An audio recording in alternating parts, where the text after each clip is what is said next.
नमस्कार। 20 मिनट 20 खबर में आपका बहुत बहुत स्वागत है। आपके साथ मैं हूं स्वप्निल। अगले 20 मिनट में आपको हम राजस्थान की 20 अहम खबरों से रूबरू कराने वाले हैं। तो शुरू करते हैं 20 मिनट में 20 खबरों का सिलसिला। राजधानी के करनी विहार थाना इलाके में सोमवार देर रात व्यापारी मैथिली शरण शर्मा के परिवार को बंधक बनाकर डकैती की वारदात को अंजाम देने वाले नेपाली बदमाशों का गिरोह आखिरकार 4 दिन बाद पुलिस के हत्थे चढ़ गया। नेपाल जाने से ठीक पहले इन्हें भारत नेपाल बॉर्डर के नजदीक से धर लिया गया।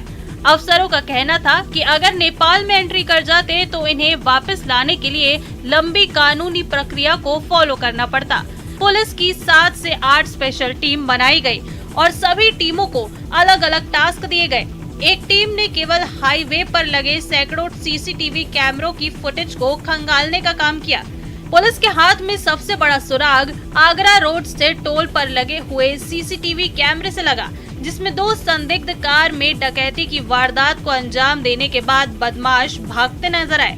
नेपाल भागने की संभावना को देखते हुए बिहार, उत्तर प्रदेश और नेपाल बॉर्डर पर भी पुलिस की टीम भेजी गई। पुलिसकर्मी ने न केवल मुखबिर तंत्र को मजबूत किया बल्कि टेक्निकल पुलिसिंग के साथ ही ट्रेडिशनल पुलिसिंग को अपनाते हुए बदमाशों तक पहुंच गए।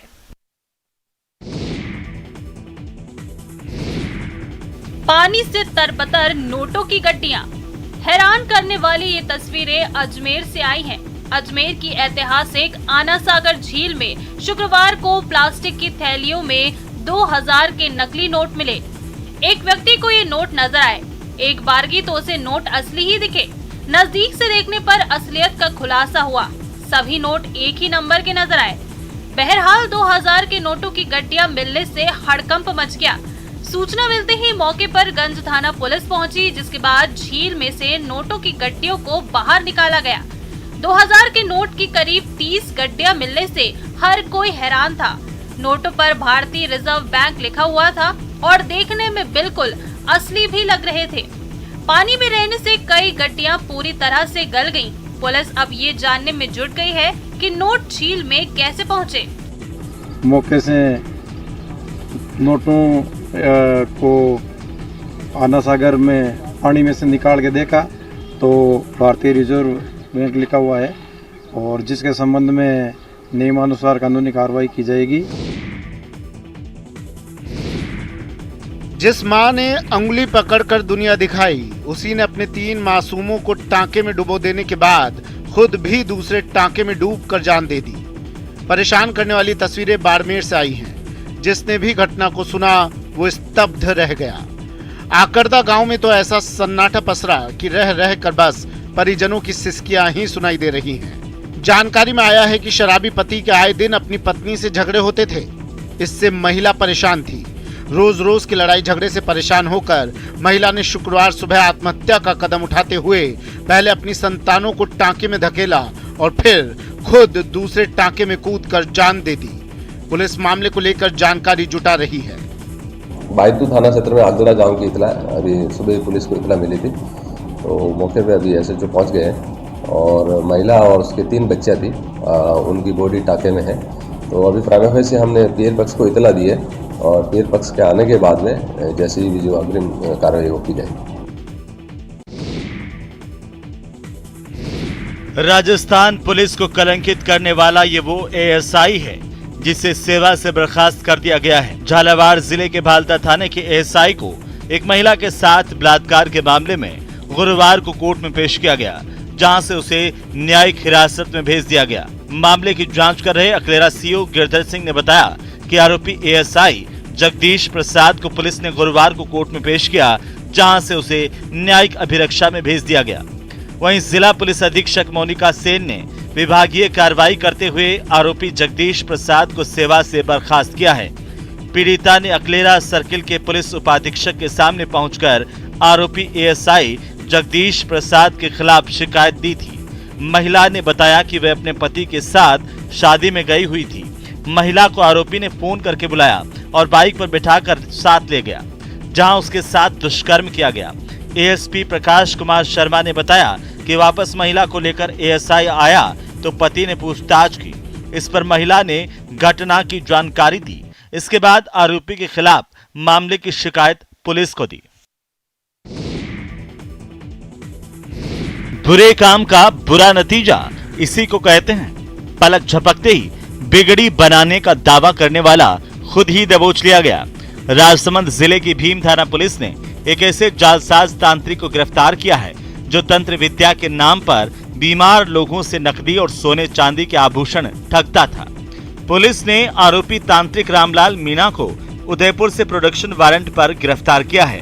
भीम थाने के सब इंस्पेक्टर पारसमल ने बताया कि दिसंबर महीने में मानकावास निवासी शांता देवी रावत ने रिपोर्ट दर्ज करवाई थी कि पिछले कुछ सालों से पाली निवासी रामलाल मीणा क्षेत्र में ही रह रहा है। उसके बीमार होने पर रामलाल ने प्रेत आत्मा का साया होने का हवाला देकर पूजा पाठ करने की बात कही। इसके लिए उसने गहने और नकदी भी रखवा ली, जिन्हें लेकर वो फरार हो गया।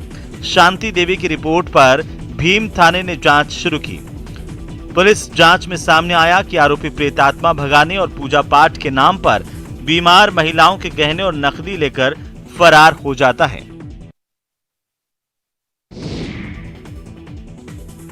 फर्जी पट्टे और नगर परिषद से लापता फाइलों के मामलों में जेल में बंद 12 नगर परिषद के पूर्व सभापति कमल राठौड़ की एक और करतूत सामने आई है। कमल के सभापति रहते उसके सहयोगी की ओर से नगर परिषद आयुक्त के साथ मिलीभगत कर सड़क की जमीन को प्लॉटिंग कर बेचने का मामला शहर के कोतवाली थाने में दर्ज किया गया है। कोतवाली थाना पुलिस ने 9 लोगों की अलग अलग रिपोर्ट पर कमल राठौड़ के सहयोगी तेजेश सुमन, नगर परिषद के पूर्व सभापति कमल राठौड़ और पूर्व आयुक्त मनोज मीणा के खिलाफ धोखाधड़ी का मामला दर्ज किया है। तेजस पर धोखाधड़ी कर सरकारी जमीन को अपना बताकर अवैध रूप से बेचने के आरोप लगे हैं। पुलिस ने मामले की जांच शुरू कर दी है। उस कॉलोनी में कुछ लोगों ने प्लॉट लिए थे। उन प्लॉट क्रेताओं ने एक अलग अलग 9 रिपोर्टें थाने को दी हैं, जिसमें उन्होंने बताया कि सब तेजस सुमन ने कॉलोनी काटी थी और हमें कॉलोनी अपनी बताकर जो ज़मीन बेची, उस ज़मीन पर अब जब नाप करवाई गई तो नाप में वो ज़मीन सरकारी निकली और इस तरह से उन्होंने सरकारी ज़मीन को अपने बताकर हमें बेच दी। बारां शहर के आमापुरा स्थित केंद्रीय कारागृह में सनसनीखेज मामला सामने आया है। आमापुरा स्थित जेल में बंद एक पुरुष कैदी के साथ 2 कैदियों की ओर से कुकर्म करने का मामला सामने आया है। पुलिस ने पीड़ित की रिपोर्ट पर 2 कैदियों के खिलाफ मामला दर्ज कर जांच शुरू कर दी है। दर्ज करवाई गई शिकायत में पीड़ित कैदी ने बताया कि वो किसी मामले में बारां जेल में बैरक नंबर 4 का बंदी है। उसके साथ 27 अप्रैल की रात को करीब 2 बजे उसी बैरक के बंदी विक्की और वासुदेव ने कुकर्म किया। पुलिस ने इस रिपोर्ट पर मामला दर्ज कर जांच शुरू कर दी है। बंदी ने आवेदन दिया कि सर मेरे साथ अन्य 2 बंदियों ने इस तरह का हरकत करने की कोशिश की, तो हमने उसकी जांच भी की है। फिर भी उसने प्रार्थना पत्र पेश किया है कार्यालय में आके, तो मैंने इससे संबंधित जो थाना है पुलिस थाना कोतवाली, वहाँ उसकी प्राथमिकी दर्ज करवाई है। जेलर राजेश योगी ने बताया कि एक कैदी की ओर से उसी के बैरक में बंद 2 कैदियों पर कुकर्म का आरोप लगाया गया है। जेल प्रशासन की ओर से मामले की जांच के लिए पीड़ित से प्राप्त रिपोर्ट कोतवाली थाने में भिजवाई गई है। हालांकि जेलर योगी का कहना है कि बैरक में सीसीटीवी कैमरे भी लगे हुए हैं, लेकिन उसमें ऐसी कोई घटना सामने नहीं आई है। घर में बिखरा सामान और रोती बिलखती महिलाएं, तस्वीरें भरतपुर शहर की हैं। मथुरा गेट थाना इलाके में स्थित विश्वकर्मा कॉलोनी में चोरों ने सूने घर में वारदात को अंजाम दिया। चोर मकान का ताला तोड़कर गहने और करीब 15,000 रुपए चुरा कर ले गए। जिस समय वारदात हुई उस समय पीड़ित परिवार शादी समारोह में गया हुआ था। विश्वकर्मा कॉलोनी निवासी जगदीश सैनी ने बताया कि वो परिवार समेत हाथरस में शादी समारोह में गया था। जाते समय मकान में ताला लगा गया था, लेकिन जब वापस लौटा तो मकान के गेट पर लगा ताला टूटा हुआ था। अंदर जाकर देखा तो अलमारियां खुली पड़ी थी और सारा सामान बिखरा पड़ा था। अलमारियों से सोने के गहने और 15,000 रुपए नदारद थे। मामले का पता लगते ही पुलिस घटना स्थल पर पहुंची और जांच पड़ताल की। पीड़ित जगदीश की पत्नी ने बताया कि 4 महीने बाद उसके बेटे की शादी भी थी, जिसके लिए सारे जेवर ले लिए गए थे, लेकिन चोर उसे पार कर ले गए। अब बेटे की शादी किस तरह से होगी, इसकी चिंता में पूरा परिवार डूबा हुआ है।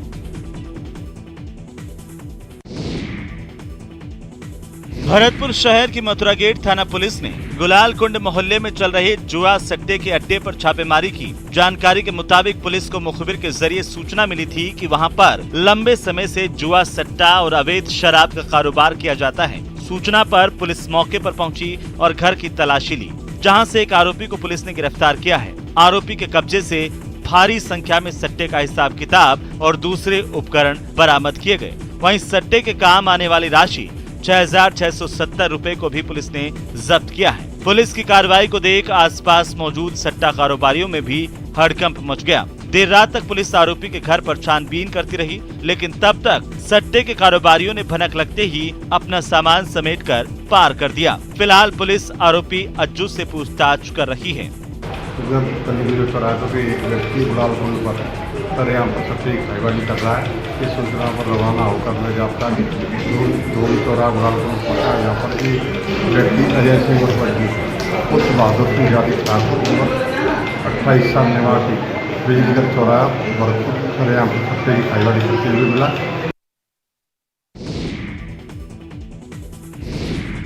झुंझुनू जिले में बिजली संकट के बीच छीजत रोकने और बिजली चोरी पर अंकुश लगाने को लेकर अजमेर डिस्कॉम की विजिलेंस टीम ने मोर्चा खोल दिया है।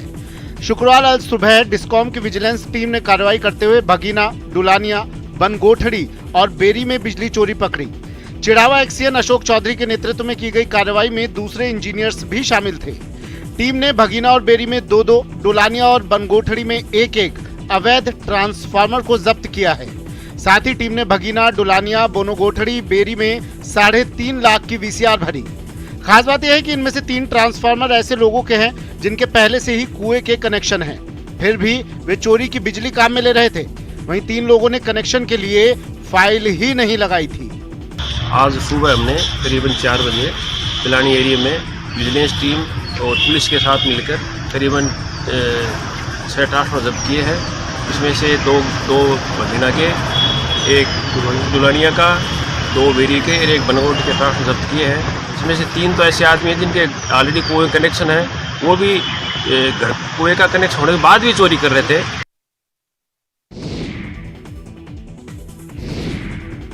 $5 लाख की रिश्वत लेते रंगे हाथों गिरफ्तार हुए राजस्थान टेक्निकल यूनिवर्सिटी के वीसी राम अवतार गुप्ता के सरकारी आवास पर एसीबी की टीम ने गुरुवार की देर रात को सर्च ऑपरेशन चलाया।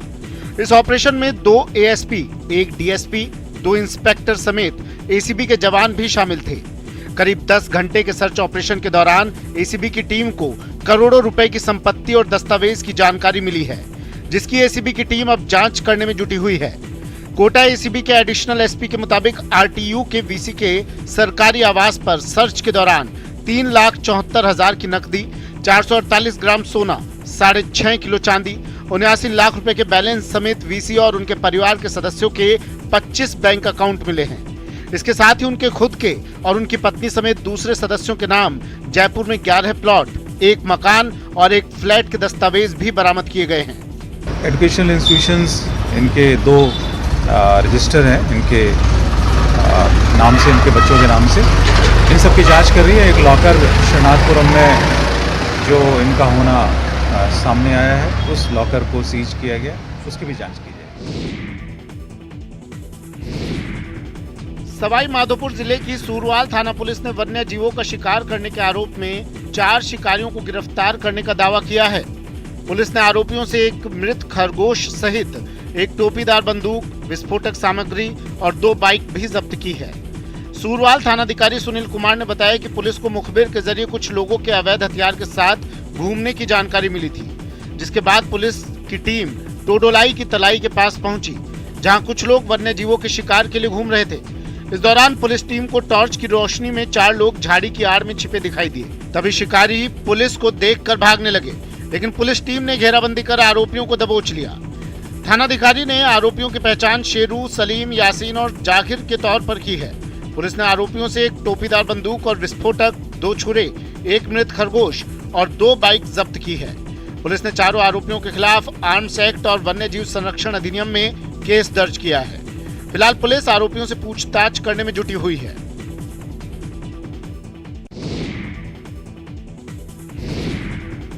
लपटें जब लपलपाती हैं तो फायर ब्रिगेड आग बुझाने के लिए इंतजामों के लिए फड़फड़ाती है। बढ़ती आबादी से घनी हुई बस्तियां और ऊंचे भवनों के बीच से दमकल को ठिकाने तक पहुंचने में पसीना बहाना पड़ जाता है। जैसे तैसे यहां तक पहुंच भी जाएं तो बौछार मारने के लिए पानी की तलाश करनी पड़ती है। लेकिन क्या हो, जब फायर ब्रिगेड की गाड़ी ही खराब हो। आपकी टीवी स्क्रीन पर नजर आ रही इस अग्निकांड के साथ भी ऐसा ही हुआ। झुंझुनू के चिड़ावा शहर के रेलवे स्टेशन के पास सुल्ताना रोड स्थित अनाज मंडी के पास गुरुवार देर रात अचानक आग लग गई। इसकी सूचना चिड़ावा नगर पालिका में दी गई, लेकिन यहाँ फायर ब्रिगेड की गाड़ी ही खराब थी, इसलिए सूरजगढ़ फायर ब्रिगेड को सूचना दी गई। इसलिए जब तक दमकल की गाड़ियां पहुंचती तब तक आग काफी फैल चुकी थी। मिली जानकारी के अनुसार एक कचरे के ढेर में आग लग गई थी, जो धीरे धीरे फैलते हुए पूरे इलाके में फैल गई। वहीं मामले की सूचना पर सूरजगढ़ की दमकल की गाड़ी मौके पर पहुंची और कड़ी मशक्कत के बाद भीषण आग पर काबू पाया। एक और सरकार खेलो इंडिया के जरिए ग्रामीण और शहरी खेल प्रतिभाओं को तराशने का प्रयास कर रही है। वहीं बीकानेर में सरकार के खेल मैदानों पर स्कूल संचालकों की तानाशाही देखने को मिल रही है। इसका खामियाजा तीरंदाजी के खिलाड़ियों को भुगतना पड़ रहा है। शुक्रवार को खिलाड़ियों ने अपने मेडल और धनुष के साथ जिला कलेक्ट्रेट पर प्रदर्शन किया और एमएम स्कूल की तानाशाही पर आक्रोश जताया। खिलाड़ियों का आरोप है कि एमएम स्कूल के खेल प्रशिक्षक खेल मैदान पर ताला जड़ देते हैं, जिसकी वजह से तीरंदाजी, जिम्नास्टिक और स्विमिंग करने वाले सैकड़ों खिलाड़ी प्रैक्टिस नहीं कर पाते। यही नहीं, यहाँ के शौचालयों और महिला खिलाड़ियों के चेंजिंग रूम पर भी ताला जड़ दिया जाता है। ऐसे में महिला खिलाड़ियों को अभ्यास से पहले और बाद में ड्रेस बदलने के लिए परेशानी होती है। जहाँ पे एमएम ग्राउंड में प्रैक्टिस करते हैं वहाँ पे बंद कर दिया गया है और वहाँ पे पहले से ही जो हम लोग प्रैक्टिस कर रहे थे तभी हमारी काफ़ी सुविधाएं जैसे शौचालय और पानी उन पे भी ताला लगा दिया गया और अब ग्राउंड को भी बंद कर रहे हैं। हम लोग कहाँ जाएंगे, कहाँ प्रैक्टिस करेंगे? हम चाहते हैं कि हमारे ग्राउंड को वापस खोला जाए, वहाँ पे पानी और शौचालय की समस्या के उसका भी हल किया जाए। केंद्र और राज्य सरकार भ्रष्टाचार पर जीरो टॉलरेंस की बात कर रही है, लेकिन सरकार के इस संकल्प में जो बड़ी बाधा बनकर सामने आ रहा है वो एक सरकारी कानून ही है।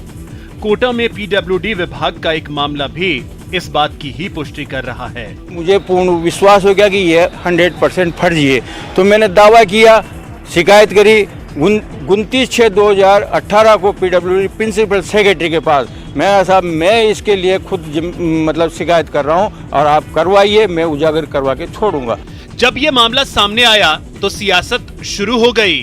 रामगंज मंडी से बीजेपी विधायक मदन दिलावर ने विधानसभा में सवाल भी लगा दिया, जिसका जवाब अभी तक नहीं आया है।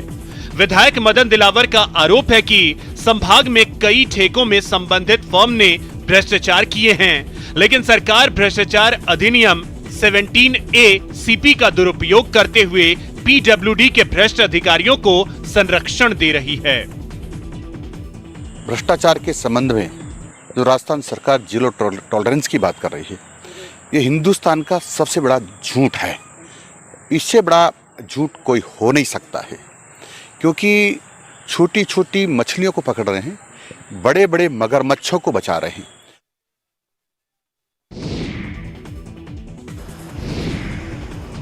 राजधानी जयपुर में सड़कें तो चौड़ी होती जा रही हैं, लेकिन उनके किनारे सिमटते जा रहे हैं। जो फुटपाथ है वो अतिक्रमण की भेंट चढ़ते जा रहे हैं। परकोटे के भीतर के हालात तो और ज्यादा खराब हैं। लिहाजा पैदल यात्रियों की डगर बड़ी मुश्किल होती जा रही है। सड़कों पर वाहनों का दबाव दिन दूना रात चौगुना होता जा रहा है, जिसके बीच आम आदमी का सड़क पर चलना दुश्वार हो चुका है। राजस्थान में सड़कों को व्हीकल फ्रेंडली तो बनाया जा रहा है, लेकिन पैदल चलने वालों का ख्याल नहीं रखा गया। लोगों को सड़क पर पैदल चलने में डर लगता है, मन में हादसे की आशंका बनी रहती है। पैदल चलने के लिए क्या रास्ता नहीं है?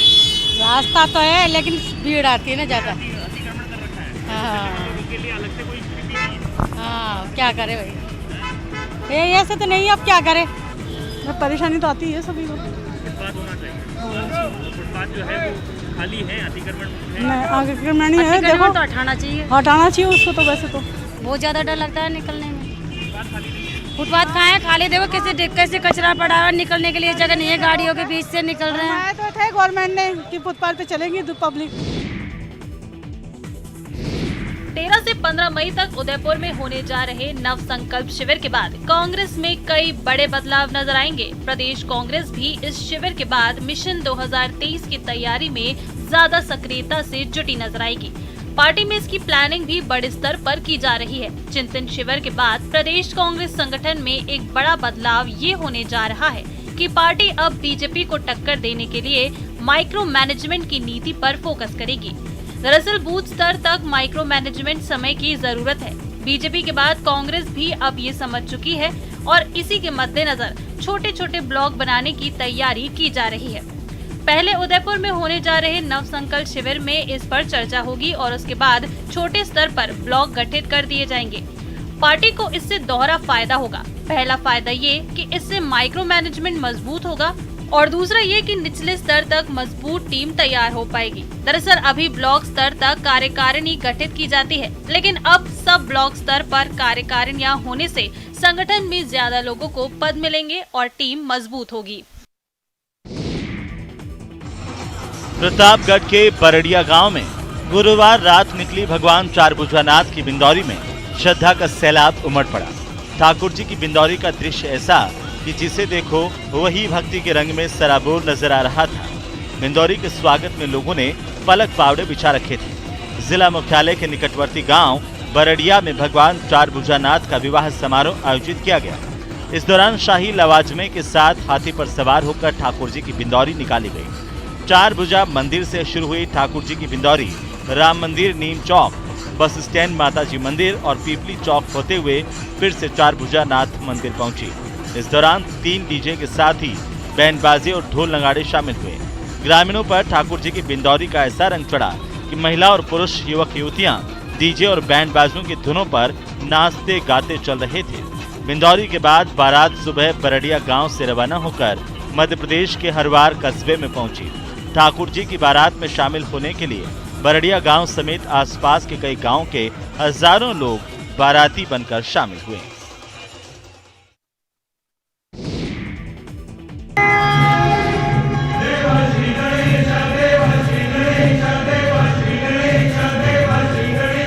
तस्वीरें बाड़मेर के उतरलाई के केंद्रीय विद्यालय की है, जहां अभ्युदय कार्यक्रम का आयोजन किया गया। अभ्युदय कार्यक्रम में बतौर मुख्य अतिथि ग्रुप कैप्टन एपी सिंह और विशिष्ट अतिथि ग्रुप कैप्टन अविनाश कपूर मौजूद रहे। इस दौरान एपी सिंह ने कार्यक्रम को संबोधित करते हुए कहा कि शैक्षणिक गतिविधियां बच्चों के नवाचार को बढ़ावा। पूनिया उपनेता